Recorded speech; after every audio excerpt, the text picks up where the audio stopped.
طيب يا رجاله كده اهلا بيكم في فيديو جديد وباكج مجاني جديد. طبعا الباكج ده كده نزل معانا يوم الخميس اللي فات، بس تاه وسط الزحمه كده لان كان في معانا احداث كتير من يوم الخميس اللي فات لحد دلوقتي. يعني كان يوم الخميس طبعا نازل معانا كارت البيك تايم عثمان ديمبلي مع ديزاير دويد ومفرايس، ده غير ان كان في باكج عقود ترشيح جديد. وكمان يوم الاثنين نزل معانا باكج نجوم الموسم من الدوري الانجليزي، ده غير طبعا نزل معانا باكج البيك تايم محمد صلاح مع جابريل مجرايش وريان جرافنبرغ. فالاسبوع ده كده تحسه كان زحمه فاهم، وفي احداث كتير. فالباكج ده كده رغم ان هو باكج جامد قوي على فكره وفيه ارقام كويسه وهنتكلم عليه النهارده، بس تاه وسط الزحمه. عموما احنا المفروض ان احنا هنستلم عقد الاختيار على الباكج ده بكره ان شاء الله. اول لما نفتح اللعبه هنخلص شويه مهمات ونستلم عقد الاختيار. فانا جاي كده النهارده اقول لك تركز على كام نقطه على كل لاعب في الخمسه دول، وهقول لك برده تختار مين عندك في الفرقه. قبل بس كده ما نبدا مقارنه النهارده، عايزك تنزل كده تعمل لايك للفيديو واشترك معانا في القناه عشان ما يفوتكش اي فيديو جديد. وفي لينكين كده في الديسكربشن مهمين قوي عايزك تشترك عليهم. اول حاجه لينك الستور على التليجرام، طبعا الستور لسه ما اتفتحش، بس احنا مجرد ما هنوصل 1000 هناك هنفتح الستور وهيبقى فيه حسابات شراء وتبديل وهيبقى فيه شحن كوينز وكل حاجه. وعايزك برده تتابعنا على الفيسبوك علشان ده هيبقى كوميونتي صغير كده هنعمله ما بيننا وما بعضنا، بحيث ان انت لو حبيت تبعت لي مثلا تسالني على اي حاجه في تشكيلتك، تسالني على اي باكج مثلا اختار مين، او لو عايز تسالني على تطويره اي لاعب فتابعني برده على الفيسبوك، لان ده كده اسهل وسيله ممكن توصل لي بيها واقدر ان انا اساعدك. عموما كفايه كده عشان ما اطولش عليك، يلا كده بنخش على مقارنه النهارده. طيب احنا عموما الباكج ده نازل فيه كده معانا خمس لعيبه. كافاني طبعا ده المهاجم الوحيد، نازل بولت هيدر، نازل معانا اثنين وينجات، واحد فينومينال فينيشنج واحد ايدجت كروسنج، ونازل معانا خط نص فينومينال باص ومدافع فيجنري باص. وعايزك تركز معايا كده مع كل لاعب في الفيديو ده، لان انا عندي تطويره لكل لاعب، دي احسن تطويره ليه، احسن بكتير من التطويره الاوتو. وهقول لك طبعا تديهم بوسترات ايه ومع مدربين ايه بيوصلوا ريت 100 و101. هو عموما الباكج كله بيوصل ريت 100،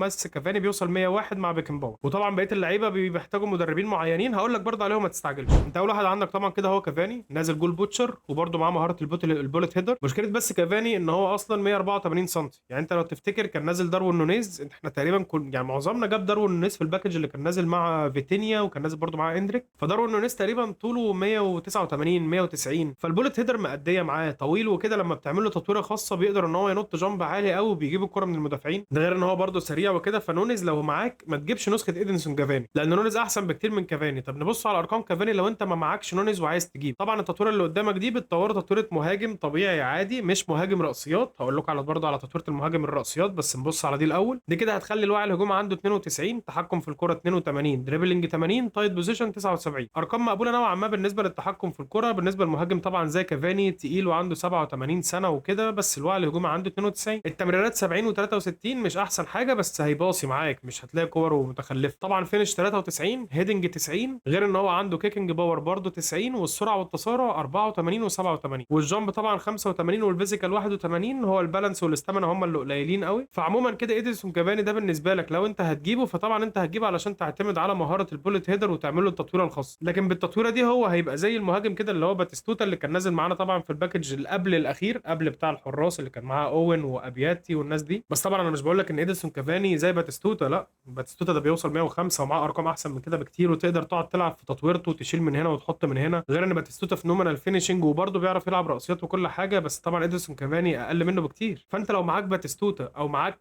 نونيز ما تجيبش طبعا ادرسون كافاني، لان معاك نونيز هيبقى بولت هيدر كويس جدا، معاك باتيستوتا هيبقى مهاجم سفاح كويس جدا من المهاجمين التقال، اللي هو مش يعني مش بيتحكم في الكوره جامد، بس مهاجم سفاح بيشوط بيطلع وينط على الكوره بيعمل كل حاجه. طيب في حاله ان انت بقى من الناس اللي بتحب تقعد تلعب عرضيات وعايز تحط لي كده على اليمين جنابري وفي النص نونيز وكافاني وتقعد تلعب بقى عرضيات وخلاص، دي تطويره العرضيات. التطويره دي قدامك هتخلي الوعي عنده 85، برضه هيتحرك كويس، احنا كده ما قللناش الوعي الهجومي خالص. وعنده فينش 93، هيدنج 98، جامب 99، فيزيكال 90. انت مش هتعوز منه اي حاجه تانية، لان انت كده كده اصلا مش هتلعب له كور على الارض. لو انت عايز تلعبه يعني كمهاجم بخطه العرضيات، فانت مش هتلعب له اي حاجه على الارض، انت هتقعد تجري باي حد على اليمين، سواء ماسيمو اودو، سيرجينيو او سيرجي جنابري. كل دول طبعا احنا مستلمينهم مجانيين، فمعظمنا معاهم اللعيبه دي، فانت تقعد تجري باللعيبه دي وتقوم رافع واحده على دماغ كافاني وتحطه وشكرا على كده. فهي دي التطويره لو انت عايز تلعب يعني باسلوب الاوت وايد او باسلوب الاجنحه والعرضيات هي هو ده الاسلوب بتاعك. ده كده يعتبر كولر اللايت، او ممكن نقول نونز اللايت، يعني ما ارتقاش لمرحله كولر اللايت الصراحه. ودي بس مشكله ان هو 184 سم، فهو قصير جدا. طبعا كده التطويرتين قدامكم، البوستر اللي هتديله هو غريزه المهاجم. لو انت بقى عايز تتجنن في دماغك اكتر، ممكن مع التطويره بتاعه العرضيات تديله بوستر الاريال او البوستر اللي هو اسمه الهوائي تقريبا. طبعا بالتطويره الاساسيه بيوصل معاك 101 مع بيكن باور، وهو الوحيد في الباكج اللي بيوصل 101، الباقي كله 100. طيب تاني لاعب معانا كده في الباكج ده هو بنجي كراميسكي. المهم هو عموما ده لاعب انتر ميامي، الصراحه مش فاكر هل هو كان بيلعب قدام الاهلي ولا لا في اخر ماتش، ما كنتش مركز. بس طبعا هو خط النص الوحيد اللي نازل معانا في الباكج ده، وهو الصراحه لاعب مهم جدا بعد التحديث الاخير اللي هو كان من حوالي شهرين ولا حاجه، من ساعه يعني ما سرو لوب رجع. نازل طبعا هو باسلوب الهول بلاير، بيلعب سي ام اف واي ام اف،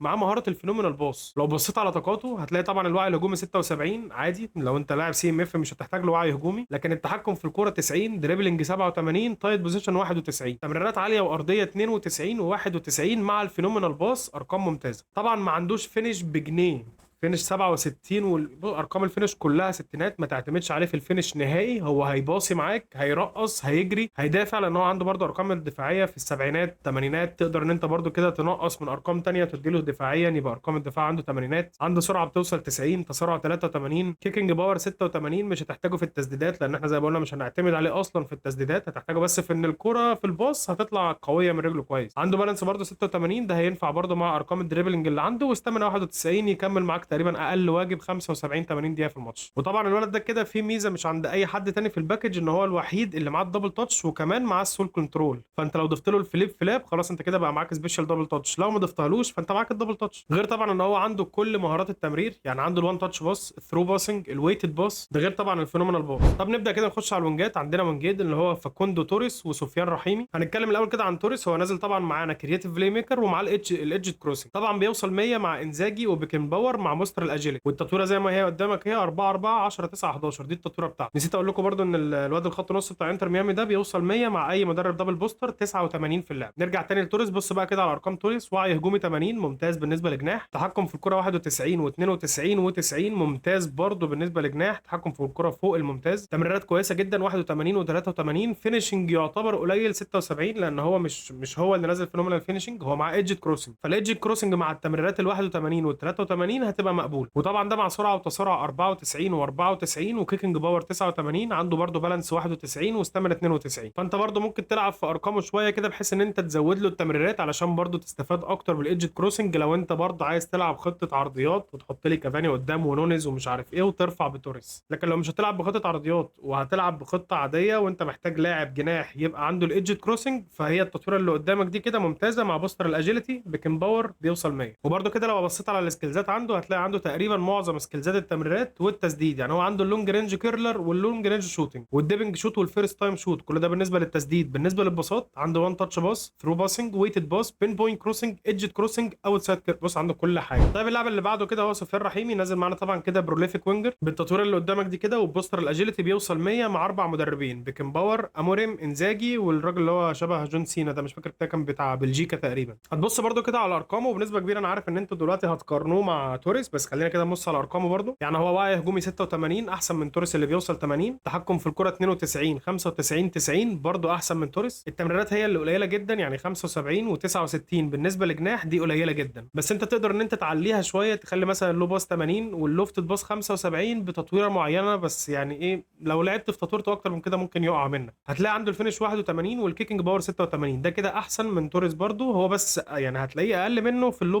باس واللوفت باس، والسرعه والتسارع 92 و93 اقل من توريس بواحد في التسارع واثنين في السرعه. بالانس واستامينا 86 اقل برده من توريس. يعني انت لو هتقارن ما بين سفيان رحيمي وتوريس فانت عندك سفيان رحيمي وتوريس الاثنين في التحكم في الكره ممتازين. الوعي الهجومي عند سفيان رحيمي احسن من توريس، التمريرات عند توريس احسن من رحيمي، الانهاء رحيمي احسن من توريس، السرعه والتسارع الاثنين قريبين بس توريس احسن من رحيمي، البالانس والاستامينا توريس احسن من رحيمي بس برضه الاثنين قريبين. بالنسبه بقى للمهاره فانت هتختار المهاره اللي ناقصاك، يعني انت دلوقتي عندك واحد اللي هو توريس بالايدج كروسنج، عندك رحيمي بالفينومينال فينيشنج. لو انت بتلعب عرضيات عندك توريس بالايدج كروسنج، لو انت عايز يعني الوينجات بتوعك يخشوا معاك للعمق ويجيبوا جوان ويبقى فينومينال فينيشنج طبعا عندك سفيان رحيمي. حتى بالنسبه للسكيلزات كده لو بصيت على السكيلز بتاعت سفيان رحيمي هتلاقي عنده اللونج رينج كيرلر واللونج رينج شوتنج والرايزنج شوت والاكروباتيك فينيشنج والفيرست تايم شوت، كل ده بالنسبه للتسديدات، ده طبعا غير الفينومينال فينيشنج يعني، وبرده مع الوان تاتش باس والبين بوينت كروسنج، وعنده طبعا الفايتنج سبيريت. طيب هنروح لاخر لاعب معانا كده وهو مدافع باريس سان جيرمان بيرالدو. طبعا لاعب سنه صغير، طوله مناسب بالنسبه للمدافع 182 مقبول، هتديله بوستر الشوت داون مع المدرب سباليتي هيوصل معاك 100 بالتطويره طبعا اللي قدامك اللي هي 3 اصفار 4 6 10،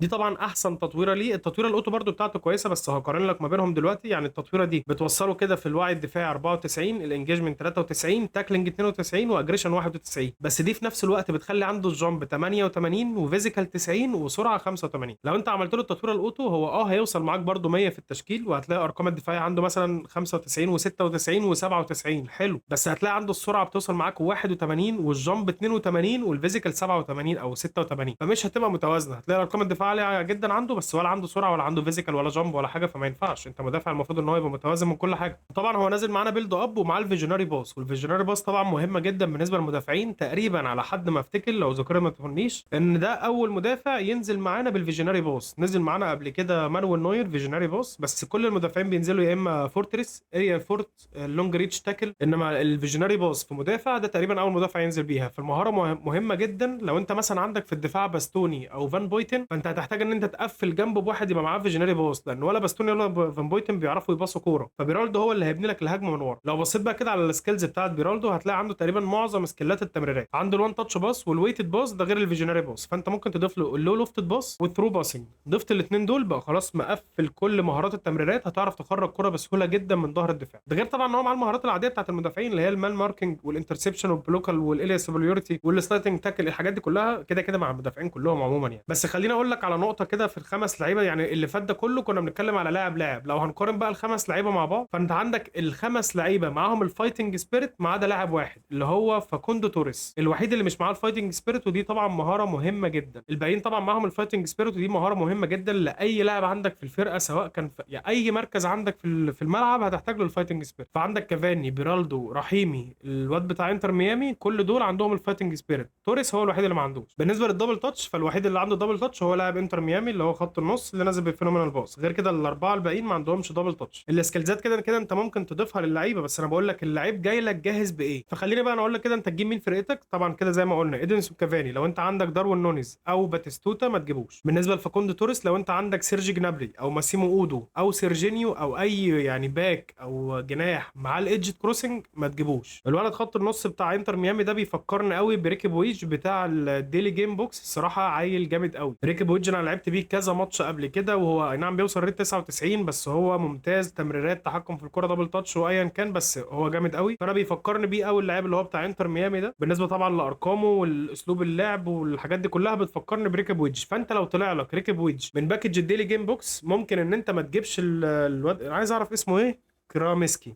لو طلع لك ريكب ويدج ما تجيبش كراميسكي، او لو انت ما معكش غير ريكب ويدج في نص الملعب ولسه ناقصك نص ملعب تاني هاته، لان كده كده نص الملعب بيبقى فيه 3 4، فانت تقدر ان انت تزود ويبقى عندك بودره وبتاع، هيضيف حاجه كويسه عندك في الفرقه كراميسكي. بالنسبه لسفيان رحيم الفينومينال فينيشنج تقريبا ده من احسن اللعيبه في الباكج، وتقريبا انا ما افتكرش ان في قبل كده في الكام باكج الاخر اللي هم نزلوا لنا فيهم لعيبه مجاني ان هو يبقى فيهم لاعب زي سفيان رحيم ان هو يبقى جناح وفينومينال فينيشنج وبتاع. لا، معظم الاجنحه بتبقى ايدج كروسنج، فسفيان رحيم اختيار ممتاز لو انت ما عندكش اجنحه كويسه عندك في الفرقه. بالنسبه لبيرالدو زي ما قلنا، انت لو عندك باستوني او فان بويتن هات بيرالدو لاجل ان هو يبقى مدافع تاني جنبهم ويقدر يخرج الكوره، لان ولا باستوني ولا فان بويتن بيعرفوا ان هم يخرجوا الكوره. باستوني معاه الفورتريس، وفان بويتن طوله بيقول ان هو معاه الاريال فورت، هي مش معاه بس هو يعتبر مهاجم راسي، مدافع راسيات. فانت هتحتاج جنبهم بيرالدو ان هو يخرج الكوره من الدفاع وما تتقطعش منك ورا وتلبس هجمات مرتده غريبه. وكده يبقى احنا اتكلمنا على الخمس لعيبه اللي في الباكج ده. اكتر اتنين لعيبه انا بنصح بيهم هو بيرالدو وسفيان رحيم، يجي بعدهم على طول كراميسكي بتاع انتر ميامي، يجي بعدهم اللي هو توريس وكافاني. ده كده ترتيبي للخمس لعيبه بتوع الباكج ده. طيب خلينا نتفق على حاجه، انا بالنسبه لي هضحي بعقد الاختيار بتاعي اول لما نستلمه بكره ان شاء الله، وهجيب اللاعب اللي انتوا تطلبوه. انا بالنسبه لي ممكن اكون مش محتاج حد قوي من الباكج ده، او في واحد الصراحه عيني عليه بس يعني خليه برضه هقول لكم عليه بكره ان شاء الله لما انزل الفيديو. بس في نفس الوقت انا بالنسبه لي عندي لعيبه كتير في الفرقه، انت اعتقد محتاج اكتر مني، فانا بقول لك اهو يا عم جرب فيا. انا عايزكم في الكومنتات على الفيديو ده تقولوا لي اكتر، يعني كل واحد يقول لي اللاعب اللي هو عايزني اجيبه علشان اجربه، وانا اشوف اكتر لاعب مكتوب في الكومنتات وهجيبه بكره ان شاء الله بعد الترشيح اول لما استلمه واجربه لكم في فيديو كامل، يعني هجرب لكم كل حاجه على اللاعب ده، السكيلزات والمهارات والحاجات اللي تضيفها له، طبعا بالتطويره بكل حاجه، نجرب اكتر من ماتش في الديفيجن نركز عليه، هنعمل كل ده. بس عايزكم كده في الكومنتات كل واحد يكتب لي هو ايه اللاعب اللي هو عايز نجربه، عايز يشوف تجربه عنه، واكتر لاعب هلاقيه مكتوب في الكومنتات او اكتر مثلا لاعب هلاقيه معمول عليه رياكتات كتير في كومنت هجيبه بكره ان شاء الله واعمل لكم عنه فيديو كويس علشان تعرفوا تشوفوا هل فعلا اللاعب ده كويس تجيبوه معاكم ولا تستنوا لاعب غيره. وكده كده ما تستعجلوش، لان الباكج ده لما هينزل هيبقى معانا لسه اسبوع كامل نقدر نستخدم فيه عقد الاختيار، فما تستعجلش واستنى الفيديو بكره ان شاء الله، واستنى طبعا فيديوهات الرجاله التانيين. هتلاقي طبعا صناع المحتوى كلهم كل واحد هيجيب واحد مختلف عن التاني، وكل واحد هيقول لك التاني احسن من ده في ايه وده احسن من ايه. فانت ما تستعجلش، معاك اسبوع كامل، ما تاخدش اللاعب بعد الاختيار الا يوم الاربع اللي جاي، تكون خلاص عرفت انهي لاعب احسن في الباكج كله علشان ما يضيعش عليك على الفاضي. طيب يا جدعان، عموما كده هو ده كل اللي كان معانا النهارده بالنسبه طبعا للباكج المجاني اللي هنستلم عليه عقد ترشيح بكره ان شاء الله. عقد ترشيح ايه اسمه؟ عقد اختيار. انا بقالي ربع ساعه بقول عقد ترشيح، مش مشكله، عموما هو ده الباكج يعني. فعايزك كده بقى ما تنساش تنزل تعمل لايك للفيديو، اشترك معانا في القناه عشان ما يفوتكش اي فيديو جديد، وزي ما قلت لك كده في اول الفيديو في لينكين مهمين قوي في الديسكربشن، ما تفوتهمش. اشوفكم على خير يا اخواتي الفيديو الجاي،